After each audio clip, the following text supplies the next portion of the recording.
Hello, welcome back. Good to see you all again. I hope everybody had a fantastic time over the Chuseok holiday. I had a nice relaxing time.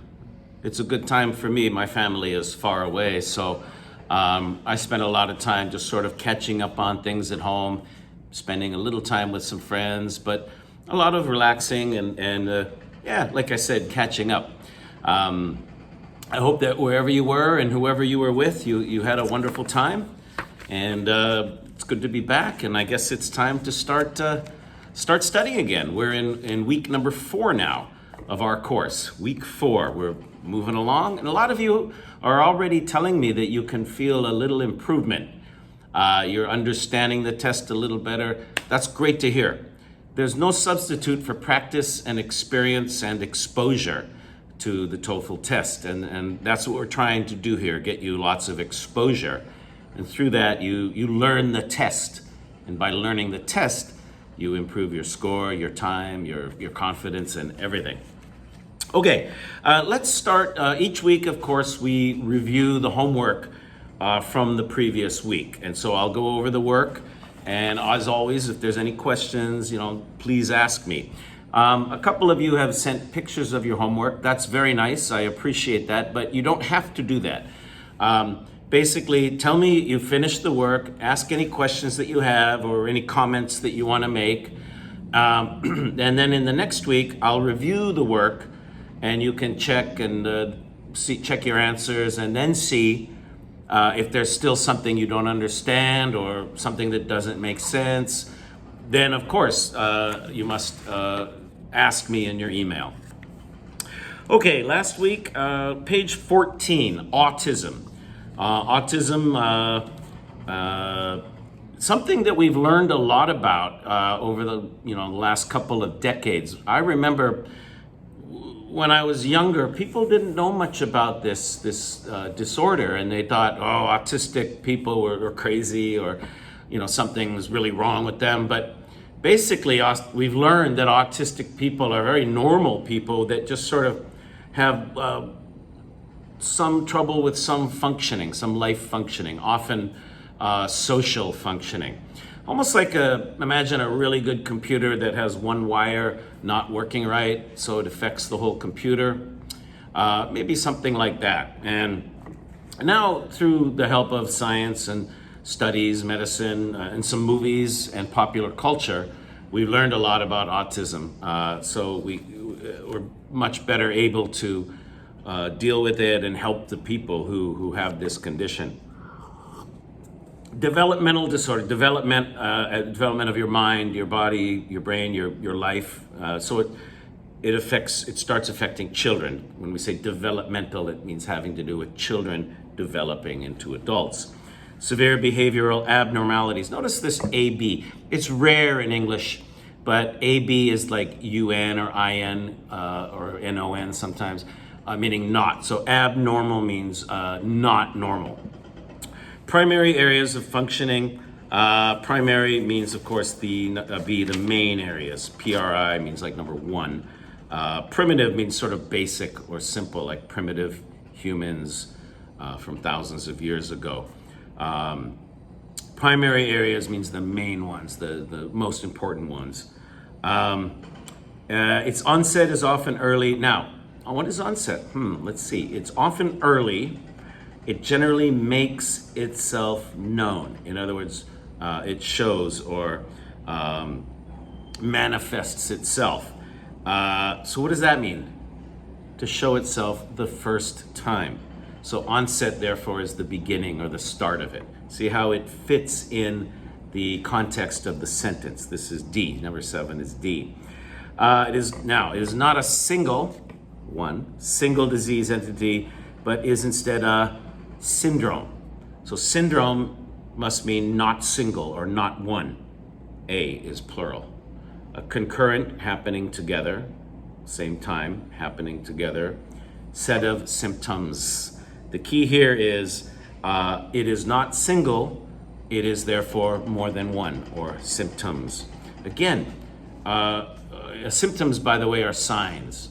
If you go to a doctor, the doctor will say, what are your symptoms and what sign? Oh, I have a headache every day, or my ear hurts, or so what are the symptoms? What are the signs telling you something's wrong? Again, number 9, this is probably a new word, etiologies. Etiologies, again, plural, but look at the sentence now. This is what you really need to practice is don't look at the word and go, I don't know that word. The answer is in the context, usually in the sentence where you find that word. It most likely has multiple etiologies rather than a single causative factor. Okay, what word do you not know here? Probably etiologies. Okay, that's okay. That's not a real common word, kind of special word. Don't focus on the word you don't know. That's not helping. Focus on what you do know in the sentence and then put it together. It is therefore most likely has many etiologies rather than means sort of not or opposite. X rather than Y, X not Y. So rather than means sort of opposite. Single causative factor. Multiple etiologies rather than a single causative factor. Multiple X rather than single Y. So what is the relationship between X and Y? Multiple, single. What are they? Opposite or contrast, different. Multiple, many, single, one. Rather than opposite, contrast. So in math, when you have a negative times a negative, you have a positive. The two negatives cancel out, therefore etiologies equals causative factor. X equals Y. Okay, 9 is C. Again, this takes practice, but if you focus on what you do know in the sentence and try to, see the relationships of the words, you can find the meaning of that word, like we just did. And the last one, B, regard to. Respect to here means regarding or about. With respect to question 4, regarding question 4, talking about question 4, Okay? Again, B, in regard to means like regarding or about something. When I was young, about your age, the movie came out called Rain Man. Rain like raining, rain, and man like man. If you haven't seen it, I highly recommend it if you're interested in learning more about autism. This movie actually did a lot to increase public awareness of autism and autistic people and what their lives are like and the reality of their lives. And sometimes popular culture can help as much as, science or scientists, because it reaches out to the public directly in a way that the public can see and feel and understand. It won the Academy Award for Best Movie and Best Actor. Dustin Hoffman played the man with autism. And the other interesting thing is this movie has a very young Tom Cruise in it. Now, you've, of course, probably seen a lot of Tom Cruise movies, but this is one of his first serious movies.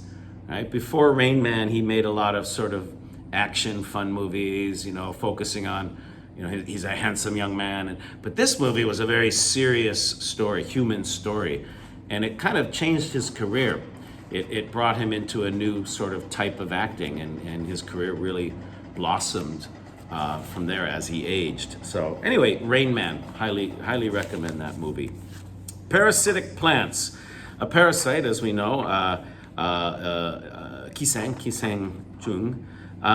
So these are plants that are parasites. They don't create their own food. They suck into another plant and steal that plant's food, rather than by producing their own food from the sun's energy. So most plants use the sun for nourishment, and in Korean it's Gwanghapsang. In English it's a good word to learn, photosynthesis. It's in our notes today. Photosynthesis is a very good scientific word to know. They do not need sunlight. They are found in umbrageous areas. Okay, so what is umbrageous? Now, that's a word that nobody really ever uses, right? And so don't worry. Again, I know that you don't know that word. Nobody uses this word, but it is a word. Look at what you do know. Do not need sunlight. No sunlight. Found in umbrageous areas rather than areas exposed to sunlight. So umbrageous means not exposed to direct sun. See, shaded. You know, if you look at words sometimes, English words have Latin roots, and you can kind of guess sometimes. Look at the beginning of that word, UMBR. What other word in English starts with UMBR? Umbrella. An umbrella, the original meaning is little shade. Okay, it blocks the rain, of course, but also blocks the sun. So umbra, shade, ella, little shade. Sometimes looking at a word, you can kind of guess the meaning by the structure of the word itself. Parasitic plants attach themselves to host plants.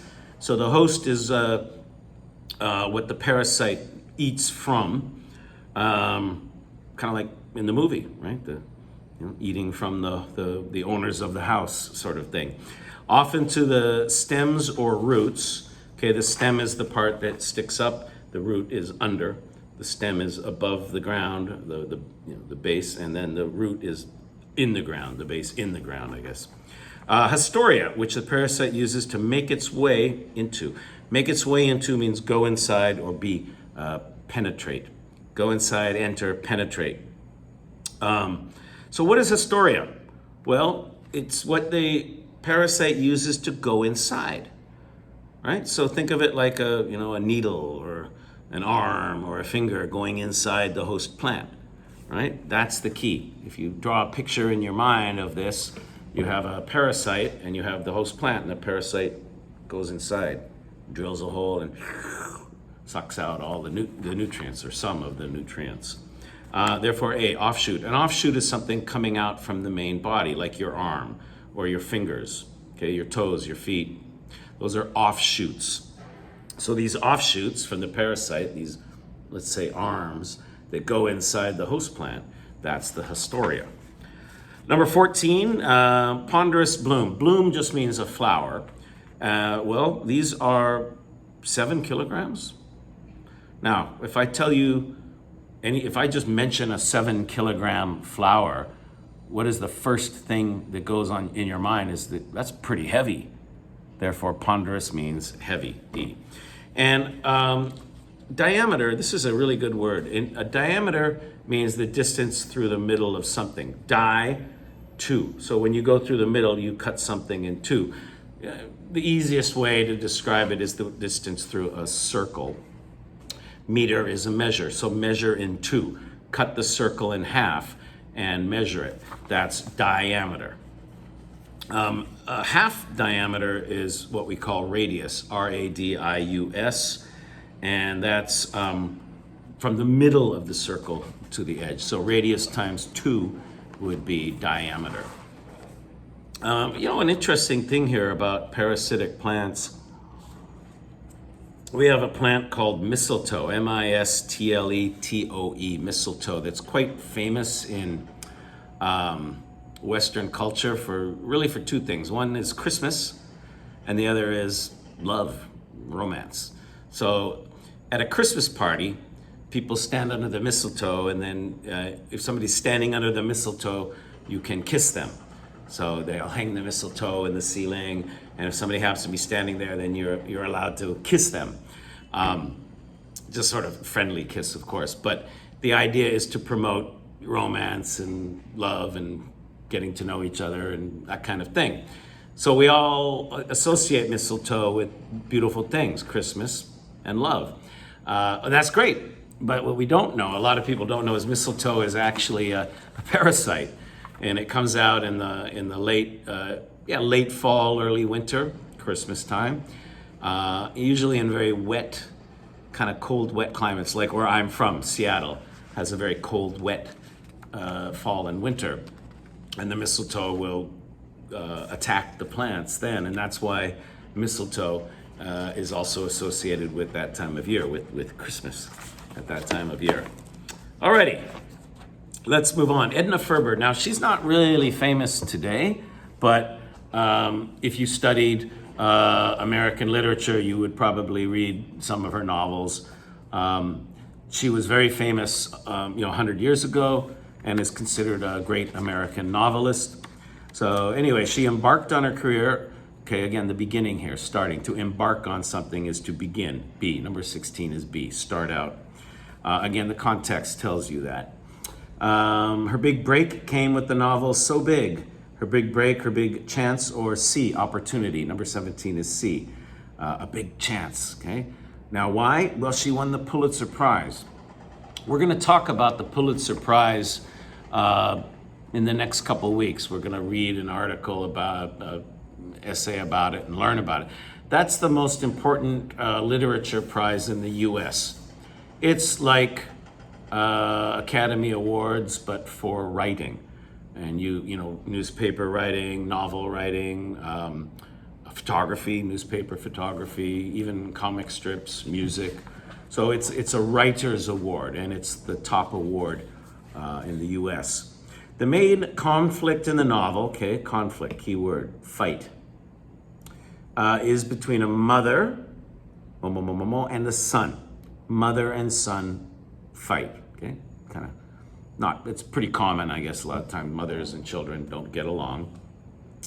Mother places a high value on hard work, places B, puts, number 18 is B, and a son who repudiates his mother's values. Now, this is a fight, this is a conflict. So repudiate means to go against his mother, or A, not accepting his mother's morals and beliefs. Preferring the easier path to fortune and celebrity. So, she says, work hard and be honorable, and he says, no, I want to be lazy and try to get it famous and rich and famous easily. So anyway, opposite. So to repudiate is like opposite or going against. A, not accepting. Like many of Ferber's novels, this novel features a tenacious. Tenacious is very hardworking, never giving up, persistent. Female protagonist trying to deal with ethical dilemmas. Now, protagonist is basically the main character or the good guy, right? The hero. P-R-O means for. And the opposite is the antagonist, the villain, the bad guy, the enemy. And A-N-T, antagonist. A-N-T means against, like anti. Pro, anti, for, against. Protagonist, antagonist. Number 20 is D.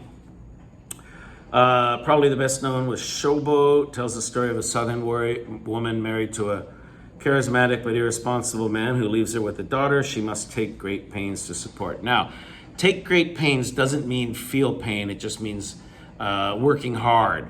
Like it's just really difficult, really big responsibility, really big job. A, work diligently. 열심히, 일해요, working hard, working very hard, taking pains. It's not really painful like a toothache. It's just painful in that it requires so much energy from you. 22, endure means to last. A, lasted, endured to the present, continue. Okay, duration. The duration is how long something continues. A soccer game has a 90-minute duration. Endurance. An endurance race is a race where you last a long time. Okay, 100 meters is a sprint. It's fast, not endurance.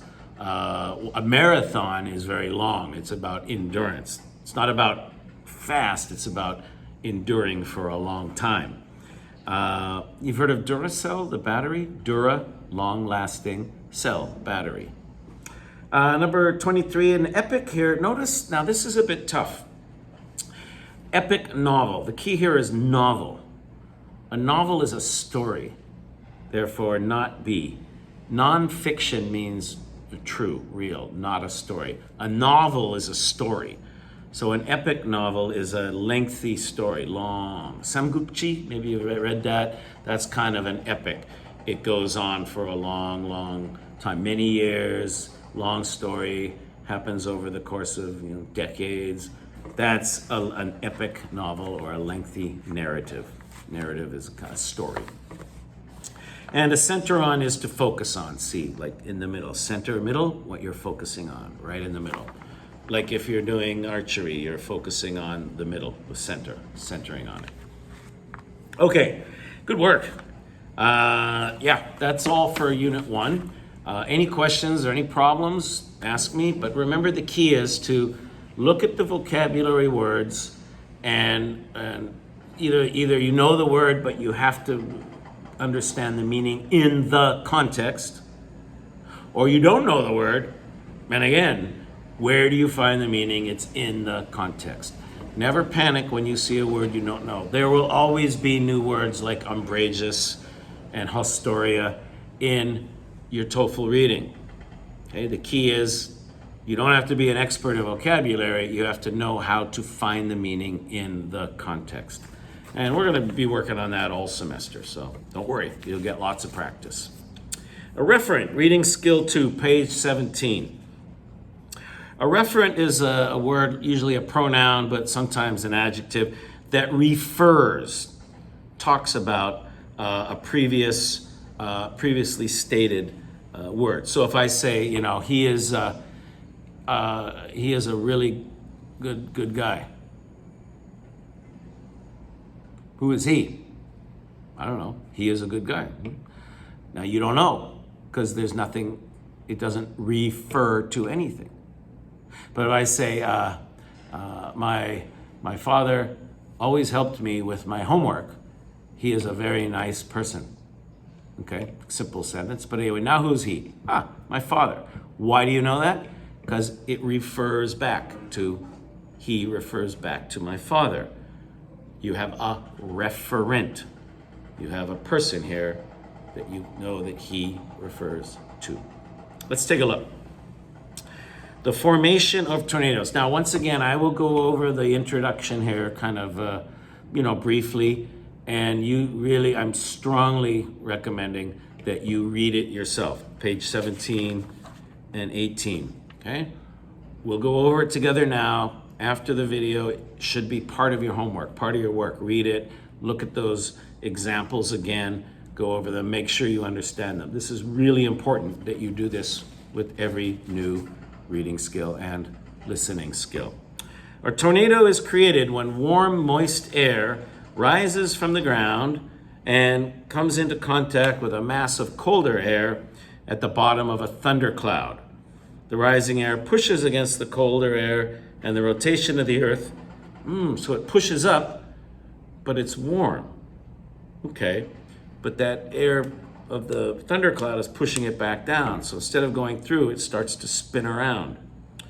And much the same way water in a sink spins as it goes down the drain. The drain is the hole in the sink.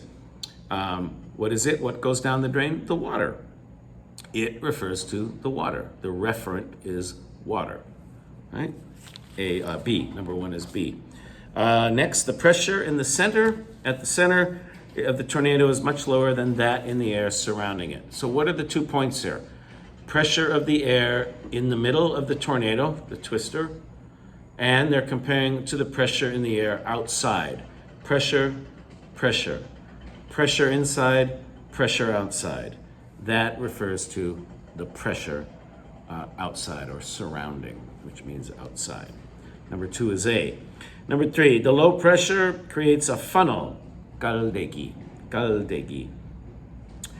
which causes destruction by acting like a vacuum cleaner. The funnel is what it is. The tornado causes destruction, but here we're focusing on the funnel in the middle.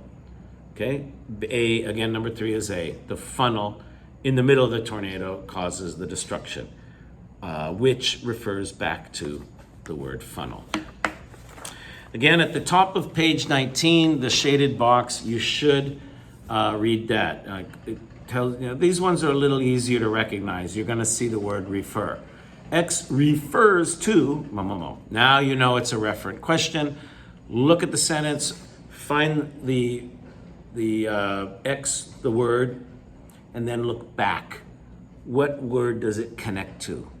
What word does it refer to? It always is before, almost 99%. So look back, find it, look before the highlighted word. Okay, let's try a couple here together, and then the rest can be homework. So the first one is page 19, animal congregation. Congregate means to meet, to come together. So this is talking about animals. With people, we use this word. To congregate means to come together as a group. And the most common use of this word is in a church. You have the leader, the minister, the priest, the reverend, who's the leader. And in front of him is all the people who have come to listen. They have come together, they have congregated. So we call them the congregation in the church. Go ahead and read animal congregation and answer 1, 2, 3, and 4. Try to finish it in 3 or 4 minutes. Okay, go ahead and hit pause, do the work, come back. I'll answer, or I'll review the answers with you. Go ahead. Number 1, many types of animals combine. Combine what? X and Y. Combining, mixing X and Y. The advantages of family association, together. Families associate, they together, like congregate. With those conferred by, given by, membership in still larger groups, even larger. Still here means like even. A family is a group that's this big, but then there are still larger, even bigger groups, like your whole neighborhood or your whole village or your whole country. So what are they comparing here? The advantages of a family membership and the advantages of a bigger group.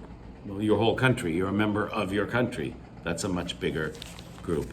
C, advantages X, advantages Y. Number 2, the main advantage of membership in a mass community is the safety that it provides. What is it? Did you answer C? No. Number 2, the community only offers safety if what? If you are a member of that community. B. It's the membership in the community that offers the safety. The community does not offer safety if you don't have membership. The key word is B, membership. Number 3, a little bit easier. A large group, a small one, large X, small one. 1 refers to X, A. Number 3 is A. And the last one, the predator, A. The predator may only encounter, face confusing mass of moving bodies and possibly may not succeed in its primary goal. Primary, remember primary from autism, page 14? Primary areas, main areas. Primary goal, main goal. Okay, the key, the most important, the main goal. All right, let's go on to one more. We'll do one more together here. Passage 2, chromium compounds. Compound, mixture. Okay, when you mix things together. Let's do it. Question 5 through 9, there's 5 questions. Try to finish in 4 or 5 minutes. You don't have to rush when we do practice. Don't take forever, just go at a normal speed, but focus on learning the techniques. Don't focus on speed. Okay? The speed we focus on in the review exercises. When we are just practicing in each unit, I want you to go a little slower, especially at the beginning, and develop a technique. Learn where the clues are. Okay? Learn how to answer the question. Again, don't go super slow, but go at a speed where you can sort of learn the technique as you're doing it. Okay, we've studied how to do these. We've learned how to look for the answers, how to look for the reference. Now do it. Again, I think 4 or 5 minutes should be enough time. Answer the questions and then come back and I'll go over it with you.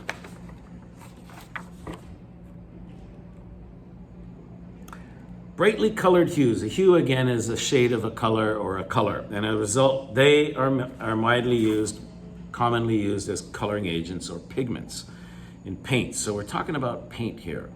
and they refers to the chromium compounds. In addition, they have to having a pleasing color, a nice color. Paint has a nice color. Pleasing means pleasant or nice. Paint must protect the surface to which it is applied. Applied means used. So when you use paint, you put it on the surface. When you paint a wall, you put the paint on the wall. Therefore, what is it? It is applied. The paint is applied. The paint is put on the wall. Number 6 is B. Uniform coat. Uniform means sort of even, like one. Uni means one. Uniform, one form, a nice, even, balanced coat of paint. A coat, right, like you cover with a coat when it's cold, right? You put a coat over you, you cover yourself with a coat, you cover the wall with a coat of paint. All paints consist of 2 parts, contain. Consist of means contain. One is a powder, okay? Powder like, like dust of particles, solid particles, that is the source of the color. The powder is the source of the color. Number 7 is A. Okay, the powder is the source of the color and the opaqueness, and is known as the pigment. Opaque means you can't see through it. Like my shirt, the wall. Most things are opaque. This cup is opaque. You can't see through it. If you can see through something like glass, then it's transparent. Some things you can't see through, but light goes through. Luce, L-U-C, means light. So translucent means light goes through. Sometimes you have windows on the bathroom door or in your house, and they look like they have snow on them. We call them frosted windows. They're white. And why do we have those? Because you can't look in them, but light will go through. They let the light in. The purpose is to let light in without letting people be able to see inside of it, so it's called translucent. So opaque, transparent, translucent. The other called the binder. Binder means to hold together, like a binder that holds papers together. That's why we call it a binder. The binding of the book is the spine, what holds the book together. The binder is the liquid into which the pigment is blended. So the pigment is the dust. Now, you can't just blow dust on a wall. You can't blow the dust, the powder. You try to put powder on a wall, it'll just fly away. You have to hold the powder together. You have to bind it together. So you mix the binder with the liquid binder with the powder, and now it'll stick on the wall. Number 8 is C. The liquid into which the pigment is blended. The pigment is blended into the liquid, so it refers to the liquid. Right? The pigment, the powder, is blended inside in the liquid to hold it together. The last one, oily solvents such as those derived from petroleum resources. Those refer to, of course, oily solvents, B. Derived from, coming from. Right? Tofu comes from bean sprouts. Right? They're 2 different things, but the tofu is derived from, it's made from the bean sprouts. Okay. Makes sense, right? So it's a solvent, which means it dissolves. So it's very oily. You put the paint on the wall, but you can't touch it because then you get paint all over your hands. What do you have to do? You have to let it dry. Okay, it dissolves. The wet moisture dissolves, and you're left with dry paint on the wall after a day or so. Very good. Okay, any questions at all, please ask. The homework now, listen carefully. Page 21, New World Epidemics. Okay. Page 22, Horatio Alger Jr. Then we're going to do our first review exercise. After every 2 units, there's a review. One, here we have one, and in the future there will be 2 review passages.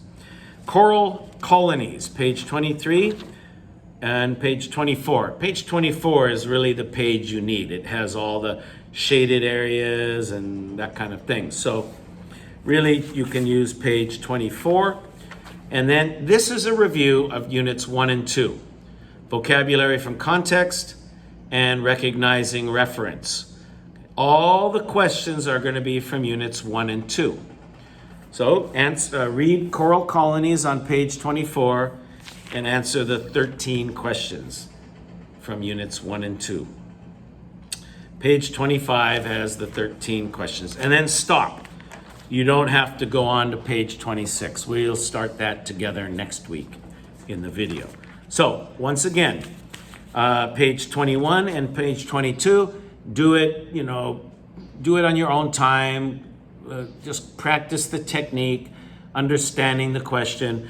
Don't rush, but of course don't go really, really slow. Go at a moderate speed and practice your technique and your understanding. Page 23 and 24, here I want you to time yourself. This is like a practice test. So read page 24 and answer the 13 questions in 20 minutes. Got it? Okay, page 24 and 25 in 20 minutes. Oh my gosh, I wrote in the notes 15 minutes. No, that's wrong. That's wrong, not 15 minutes, 20 minutes.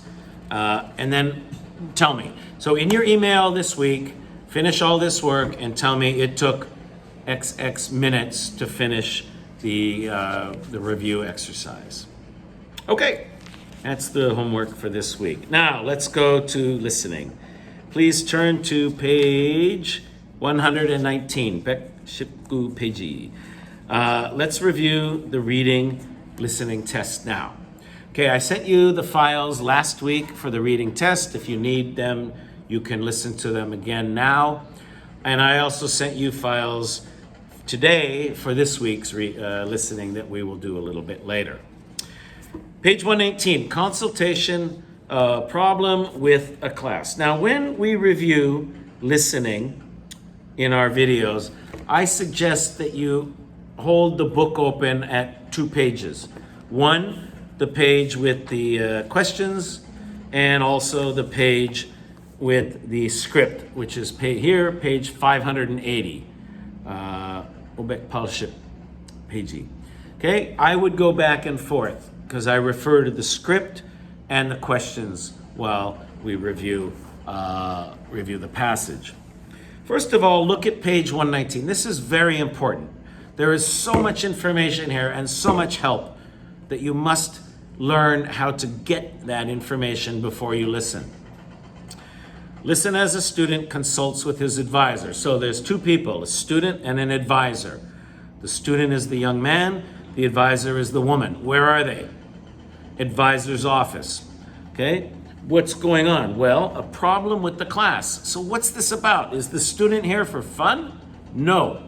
Nobody goes to an advisor just because something to do. No, they go because they have a reason. Either the student asked the advisor, can I please come and see you? Or the advisor asked the student, please come and see me, I need to talk to you about something. Okay? You can listen for that. Usually you hear the answer to that at the beginning. Okay, who asked who for the meeting? Then, why is he there? Well, I'll tell you right now. There's a problem with a class. One class. A class. So what are the key points? We haven't even started listening yet. But you should be thinking, who's the man, who's the woman, where are they, what's going on? What are the key points here?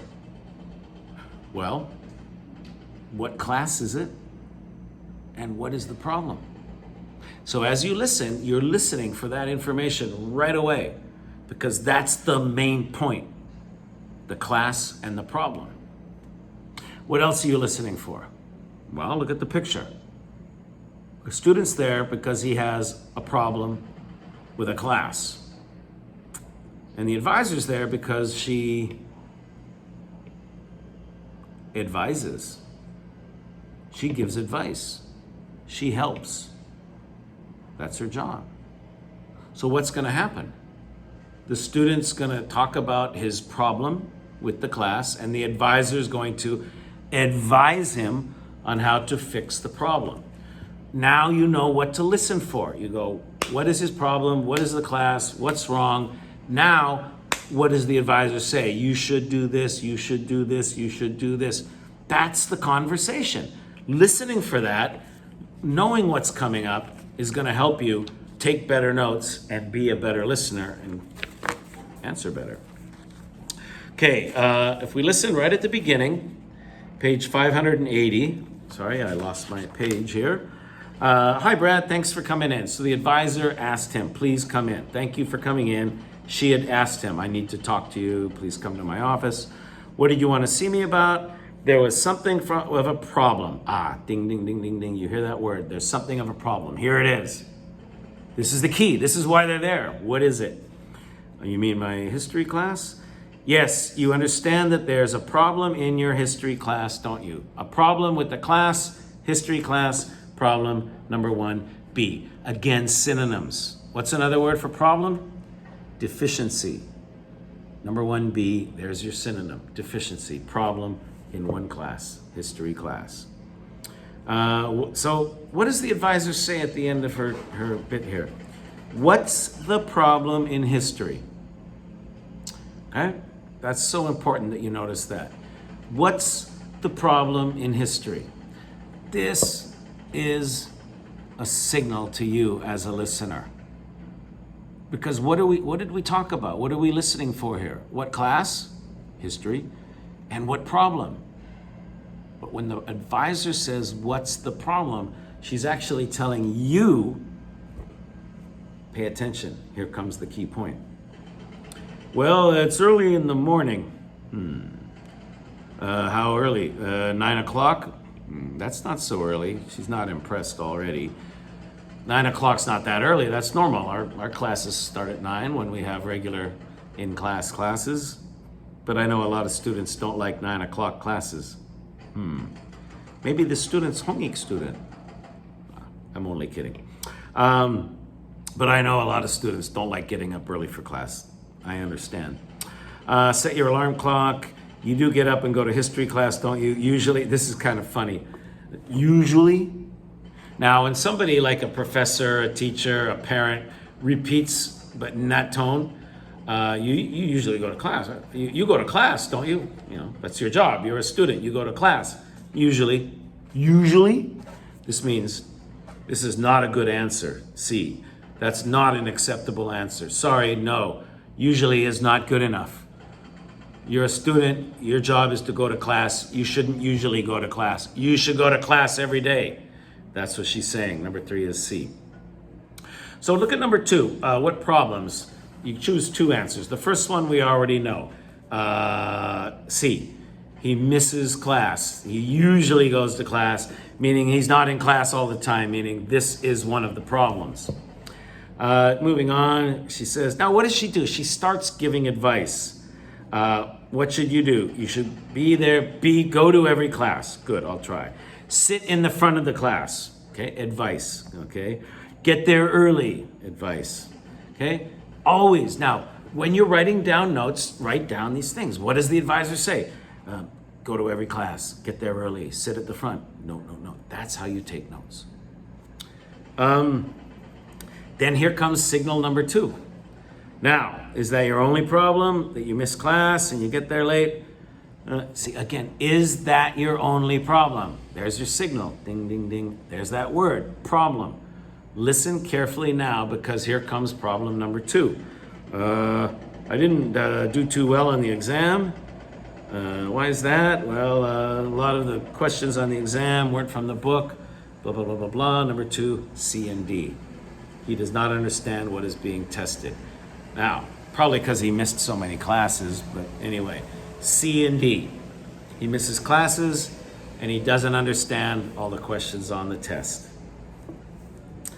And she says, well, do you know why? Do you understand why? I think there were a lot of questions from the lectures and stuff that wasn't covered in the text. Are you sure? No, I'm not sure, but I think so. Okay, now what does she do? Again, she starts giving advice. Jot down notes. Go check with your professor, okay? Advice. Talk to your professor, okay. Take good notes, okay. Be in class all the time, okay. Come and check with me in a couple of weeks, okay. Okay, advice, advice. So while you're listening, what notes do you take? What is the problem? 1, 2. What advice does the advisor give? Point, point, point, point. Now you can answer the questions. Number 5, A, D, and E. Okay, get up in time for class. Find out, talk to your professor, find out what's on the exams, and take better notes. A, D, and E. B, no, not sit in the back. C, no, she doesn't say speak more. She says be more involved, which means listen, take notes. That's being more involved. Speaking can be being involved, but she doesn't say speak more. So you can't answer C. A, D, and E. That's it. Number 4. Now, notice the word here in the question, feel. How does the advisor seem to feel? When you're listening, always sort of notice feeling. Like, don't focus on it. But there's often a question like number 4. Notice the feeling of the people in the conversation. Are the students happy? Are they confused? Are they upset with their professor? Is the professor happy? Does he feel satisfied with the students? This kind of thing. Here, number 4 is B. Usually, class is too early. No, it's not. 9 o'clock is a normal starting time.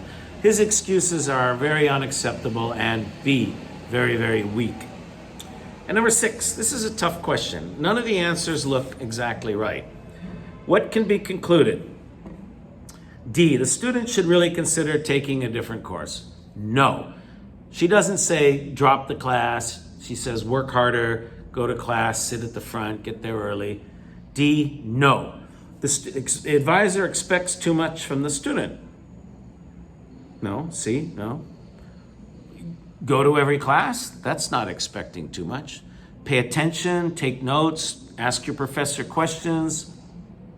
No, that's okay. That's not too much. B, history class is too hard a class for this student. No, it's not too hard. He's just being lazy and he's not going to class. D, no. C, no. B, no. Only A is possible. There are good reasons that the student's grades are low. That sounds strange, doesn't it? But remember, eliminate B, eliminate C, eliminate D. A is the answer. Now, this doesn't say he has good excuses. No.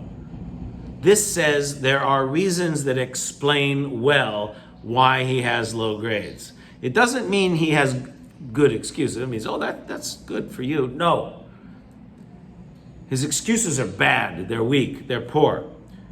But if you say, why does he have a low grade? Well, he misses a lot of classes. That's a good reason to have a low grade. That explains well a low grade. Okay?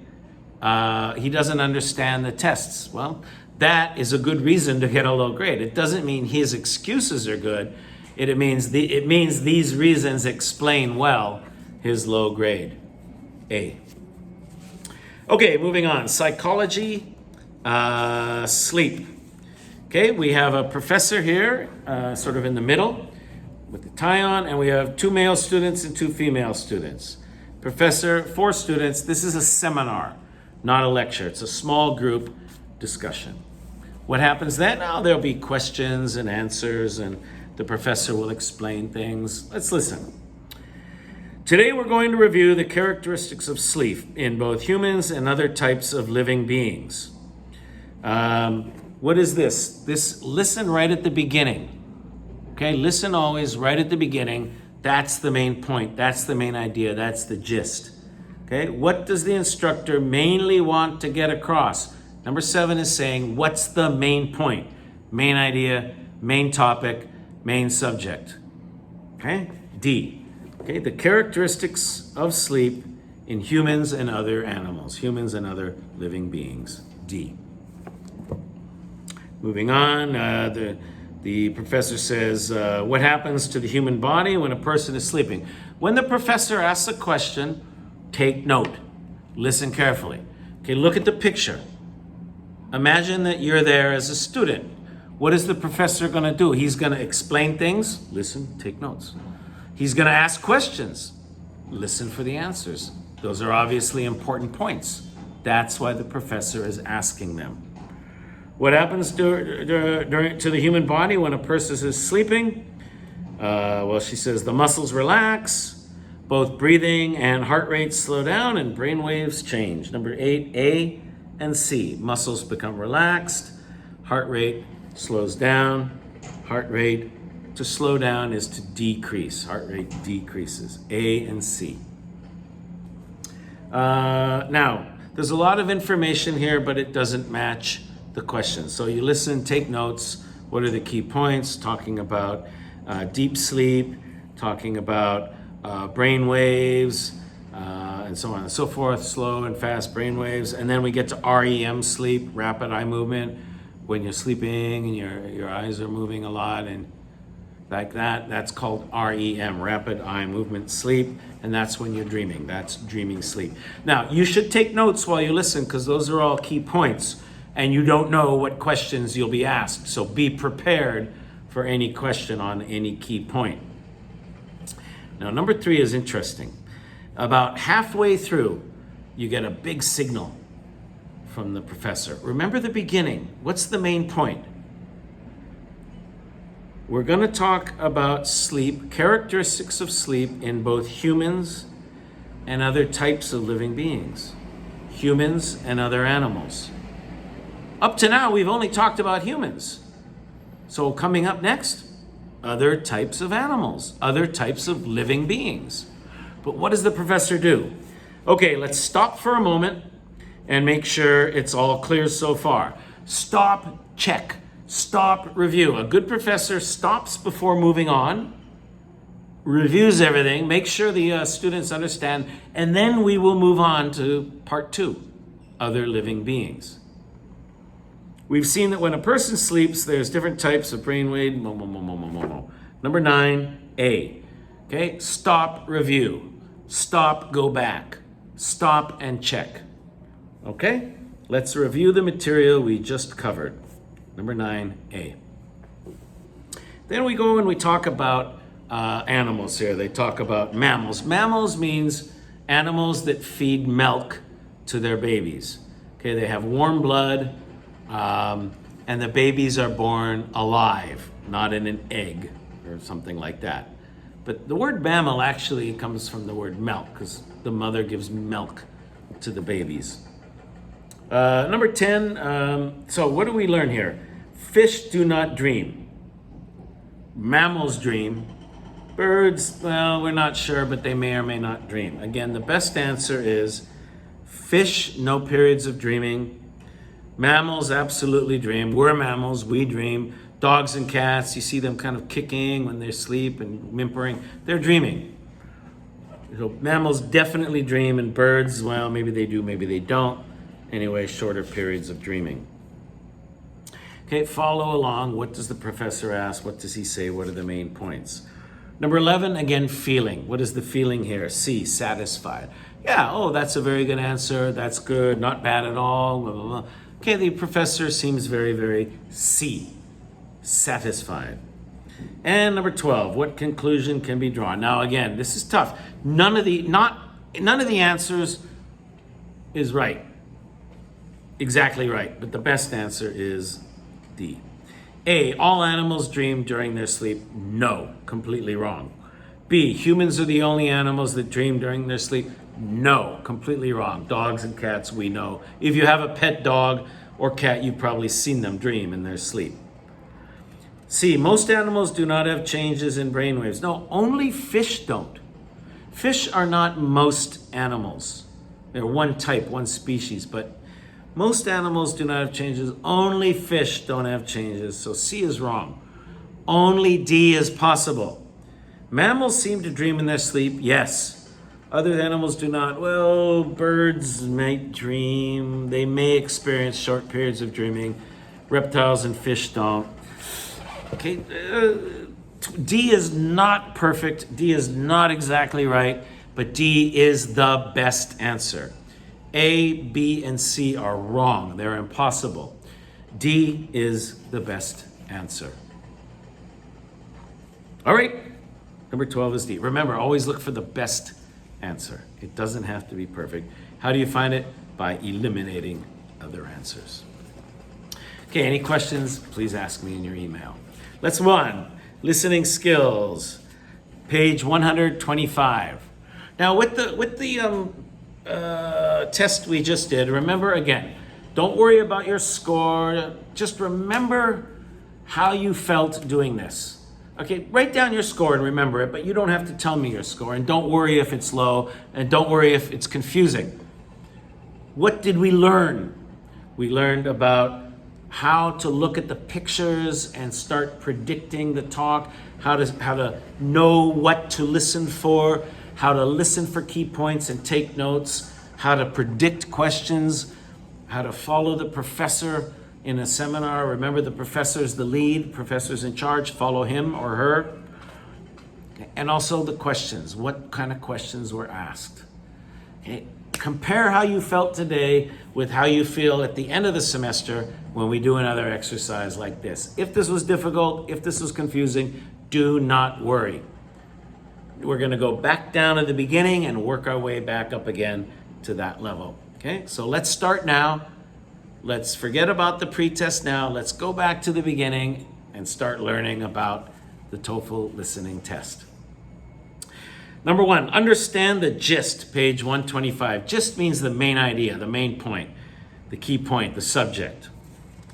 All right, so if you listen to track, I guess it's 17, you listen and answer number 1 and number 2. You can read while you listen here, it's okay. So go ahead, track 17, listen, consultation, a comprehensive exam, and answer number 1 and 2. Go ahead.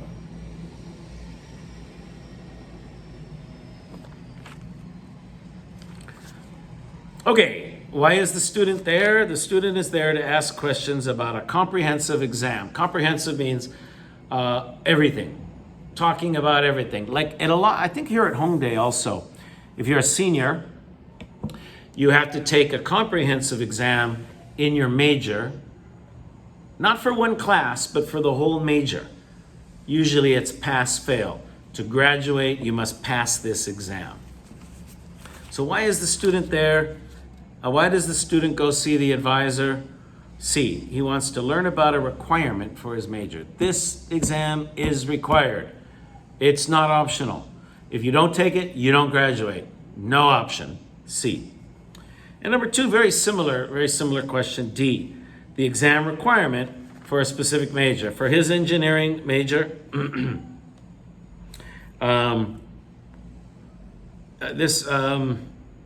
for his major, it doesn't say what his major is. For his major, it is not optional.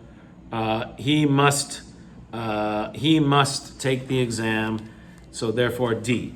Number 1, C, and number 2, D. The exam is required, means it's not optional, and he wants to learn about this required test. That's why he's there. That's the main reason, the main point, the gist. Why is the student there? Page 127, again, you should look at that, read it. Okay, the questions will say, what's the subject, what's the main idea, what's the key point, blah, blah, blah, topic, purpose, and so on. Listen at the beginning. Gist almost always comes out at the beginning of the talk. Whether it's a lecture, a conversation, a seminar, the professor or the student or whoever, usually right at the beginning, says something that tells you the main idea, the reason for the talk. That's the gist. Page 128. Now we're going to do these together. Look at page 128. Okay, consultation and engineering course. Okay, listen as a student consults with a professor. The professor is, of course, the woman. The student is, of course, the young man on the left. Number 1 and 2, when you listen to when we practice in class, please don't read the questions while you listen. It's very easy to do. You can look at them right now, but don't, because it will not help you. Okay? I can't stop you. I can't go to your house and control your eyes or anything. Force yourself to not look at the questions while you listen. Cover them up maybe and take notes. Your job is to listen, look at the pictures, listen, and take good notes. Let's try it now. Okay, consultation and engineering course. Listen, Then when the talk is over, answer number 1 and 2, and then come back and I'll go over the answers. Go ahead.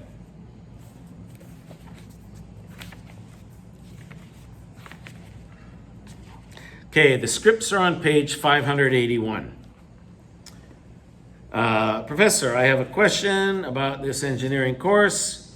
I took the course once, I didn't do very well in it, and I'd like to take it over again. Take a course again is repeat. To repeat a course means to take it over again, take it again, A. Number 2 here is A. Number 2 is comes right at the beginning. Usually the questions follow the order, but anyway, number 2 is A. And why does he go see the professor at the end? The professor says it's possible to repeat a course to try for a higher grade as long as the appropriate form is filled out. Oh, I have the form here, I need your signature, blah, blah, blah, blah, blah. That's what he really needs. He needs 2 things. He needs to get permission from the professor. The professor has to agree. She has to say, yes, it's okay, you can take my course again. That's step 1. If she doesn't agree, then there's no step 2, finished, sorry, bye. Professor said no. But here the professor says yes, and then step 2 is C, get a signature on the form. Okay, signature of the professor. Number 1, C, number 2, A. Passage 2, consultation, the grade report. Grade report is what you get at the end of the semester. I guess at Hongdae you can get it online. It's just the list of your grades for that semester. I think Hongdae also mails it to you, the document in the mail. But anyway, the grade report is your final grades for that semester. Let's listen, go ahead.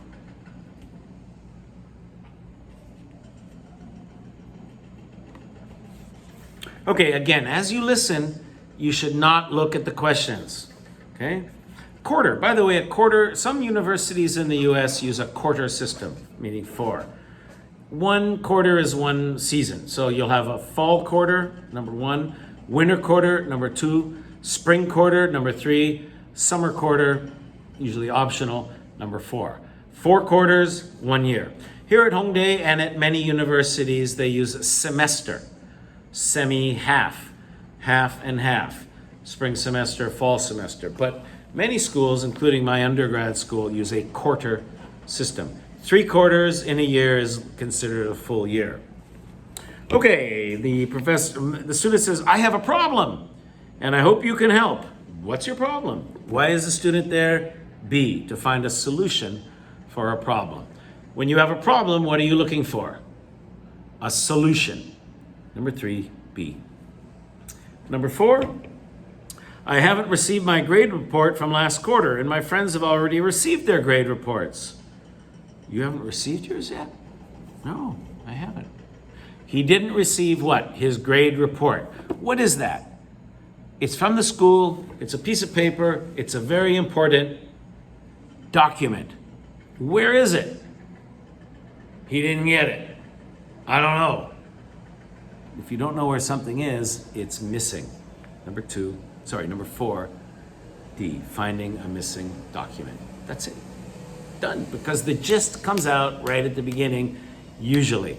The main point, why are they there? What's going on? I have a problem. I need a solution. What's your problem? I don't have my grade report. It's missing. This important document is missing. And then, and the conversation goes from there. Understanding the gist, you can follow the conversation a lot better. Always, always, always listen for gist at the beginning. Why are they there? What's the main point? What's the topic? What's going on? 3B and 4D. Very good. Okay, homework. I want you to do passage 3 and passage 4 on page 129. Okay, I sent you the files. Just listen, finish passage 3 and 4. Cover up, please cover up the questions and potential answers while you listen. Take good notes. Look at the pictures. Think about what's going on. Predict the talk. Predict questions while you listen. Write down the key points. Use your notes to answer the questions well. Passages 3 and 4, page 129. Then stop. Do not move on. we will go over skill 2 together next week. Good work, everyone. Wow, that's it. That's all for this week. Okay, so get the work done, get all the listening done, finish everything, finish your homework, send me your email by 5 o'clock on Thursday. Professor, I finished my work. I did this, I did this, I did this. Tell me the time for the reading review test. Tell me the time for that coral colonies article.